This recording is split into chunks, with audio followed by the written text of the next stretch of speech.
नमस्कार दर्शक बंधु आज सकाळ 5टी बड़ खबर आसी तेरे खबर गुड़िक कौन रही तो भिडियो आग को निश्चय जाना किंतु ता पूर्वर भिडियो को गोटे लाइक और चैनल को सब्सक्राइब करनी। खबर नंबर 1 जुलाई 19 जाए वर्षा संभावना। 8 जिला को येलो वार्निंग जारी कला पाणीपाग केन्द्र। आज बंगोपसागर में एक घूर्णिबलय सृष्टि होइछे फल यार प्रभाव राज्य में वर्षार परिमाण बढ़िबा नहीं आंचलिक पाणीपाग विज्ञान केन्द्र पूर्वानुमान करिछे।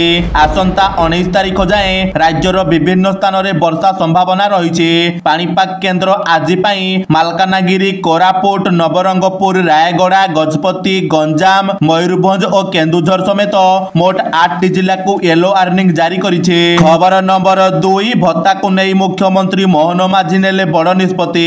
गरीब हिताधिकारी माननकु प्रति मासर 20 तारिख सुधा मधुबाबू पेंशन योजना रे मासिक भत्ता देवाको आज राज्य सरकार निर्देश देइछन्ति। एतिसह राज्यर भाजपा सरकार निजर निर्वाचन इस्ताहार रे मासिक सर्वनिम्न 3000 टंका भत्ता देवाको प्रतिश्रुति देइथिले जहा उपरे आज निष्पत्ति हेबो। राज्य अर्थ सचिवक अध्यक्षतार मधुबाबू पेंशन योजना को जारी रखिबा पई गुरुत्वपूर्ण ईएफसी बैठक बसिबार कार्यक्रम रहिছে। एही बैठक रे मासिक भत्ता वृद्धि नहीं प्रारंभिक विचार विमर्श होई पारे बोली जणा पड़िছে। खबर नंबर 3 राज्य रे अछंती लक्ष लक्ष जाल राशन कार्ड हिताधिकारी भूत हिताधिकारी को चिन्हट करने को निर्देश।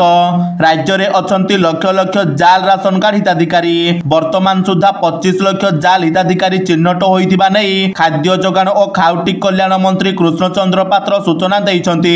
मंत्री कहिछन्ति एही मास शेष सुधा जाल हिताधिकारी को चिन्हट शेष हेबो। चिन्हट परे किए कटिबे किए रहिबे ता स्पष्ट होइजिबो। जाल राशन कार्ड चिन्हट पई विभागीय अधिकारी को निर्देश दिया जाइछि।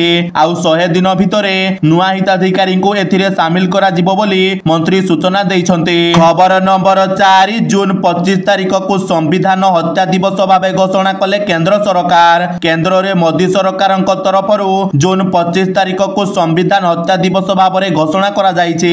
ए नै केंद्र सरकार नोटिफिकेशन जारी करिछन्ति। 1975 मसिया जून 25 तारिख रे तत्कालीन प्रधानमंत्री इंदिरा गांधी देश रे आपातकालीन परिस्थिति लागू करथिले। एहाको दृष्टि रे रखी मोदी सरकार कांग्रेस को घेरिबा सह एही दिन को संविधान हत्या दिवस भाବରେ घोषणा करिसंती। केंद्र गृह मंत्री अमित शाह ट्विटर रे ए नै सूचना दैछंती। खबर नंबर 5 बजट पई 12000 लोकंक मतामत नेले राज्य सरकार। राज्य रे आसंता 25 तारिख रे बीजेपी सरकारंक प्रथम बजट उपस्थापन हेबाकु थिबा बेले एबे समस्तंक नजर ताहा उपरे रहिছে। जेउथि पई शुक्रवार मुख्यमंत्री मोहन माझी अध्यक्षतार लोकसभा भवन में चलित वर्ष बजट प्रस्तुति बैठक होइছে। एही बैठक रे 80 रु अधिक विशेषज्ञ शामिल होइथिबा नै सूचना रहिছে। 2024-25 मसिया राज्य बजट नै विस्तृत भावे आलोचना होइছে। तबे बैठक सरिबा परे मुख्यमंत्री कहिसंती ऑनलाइन माध्यम रे लोकंक मतामत संग्रह करा जाइছে जेउथिरे प्राय 12000 रु अधिक लोकंक मतामत आमे पाइछु जहा पूर्व वर्ष अपेक्षा प्राय 6 गुणा अधिक।